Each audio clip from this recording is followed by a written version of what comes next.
kanter. Mga kanter, good morning. Andito tayo sa ating spot. Yung madalas na tilaok ng labuyo doon ba sa taas sa tuktok. Tsaka dito tayo maghintay sa may maliit na kubo dyan, in case kung umulan makakasilong tayo pag biglang umulan, kasi pangit yung panahon ngayon dito sa amin. Subukan natin kung may titilaok pa ba dito. Diyan tayo maghihintay mga kanter sa may maliit na kubo o yung lagayan ng mga na-harvest na niyog o kupras.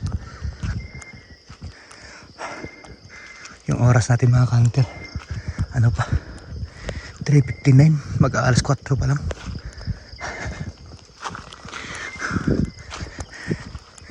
Ayan mga kanter, dito tayo maghihintay.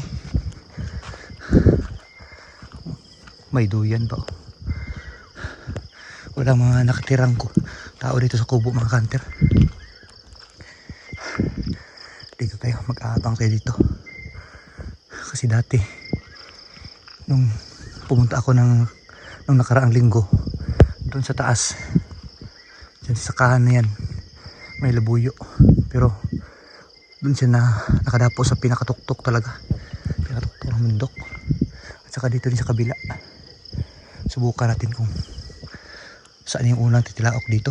Sana may tumilaok mga kanter na ano pa, madilim pa. Hirap na kasing gapangin pag tumilaok na maliwanag. Dito tayo maghihintay mga kanter. Alright mga kanter, stay tuned lang. Update lang kayo mamaya kung may tumilaok ba. Sana magapang natin mga kanter. Dito tayo maghihintay hanggang umaga. Sige mga kanter, stay tuned. Siyempre kung bago ka pala sa channel, huwag kalimutan na subscribe. Tsaka pakihit mo na rin yung notification bell para lagi update sa mga bagong video kagaya po nito. Ayan po mga kanter, sa mga nagtatanong kung anong klase yung unit natin. Ayan yung ating unit mga kanter. Balit dati may silencer, pero parang walang kwenta yung silencer niya. Hindi tumahimik yung putok. Kaya tinanggal ko muna. Tsaka nilagyan natin ng sight dyan. Tapos dito naglagay din tayo ng sight dito mga kanter. Para minsan kasi mga kanter nawawala sa zero yung ating laruan. Kasi mumurahin lang talaga to na scope yung ginamit ko. Yung Discovery. Ayan Discovery na MS3 9x40. Ano lang to, nakadepende dito sa paggamit. Pag nauntog nawawala sa talaga zero. Kaya minabuti kong nilagyan ng open sight. Ganito mga kanter, bali ganyan yan mga kanter, nasisilip yan sa baba. Ayan nasisilip yan sa baba. Pag gusto mong, pag malapit lang yung tinitira ko, dyan ako sumisilip sa baba, nakikita yung open sight nya. Tsaka ayan mga kanter, yan yung itsura nya. Dito banda na ito extractor. Dito pag tinutupi mo yung baril, tapos hammer.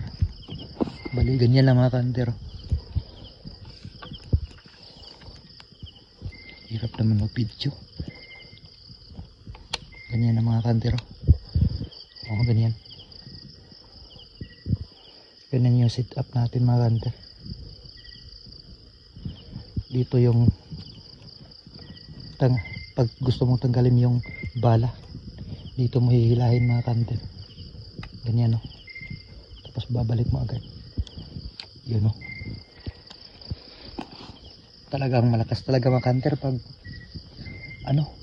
yung ginamit mong bala ay genuine o yung original. Grabe, lakas pumutok mga kanter. Alright mga kanter, wala pang tilaok. Stay tuned lang. Mag-aabang tayo ng tilaok dito. Sana makajackpot tayo kahit isa lang.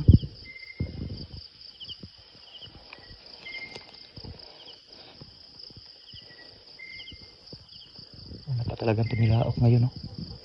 Hindi na kasi ano ito mga kanter.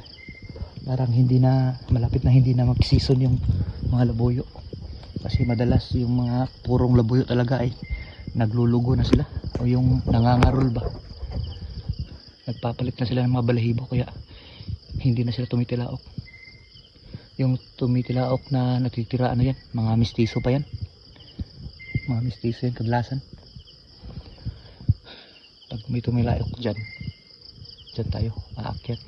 Pag meron dito sa taas, doon din tayo. Depende kung saan yung unang titilaok dito ngayon. Alright mga kanter, stay tuned lang.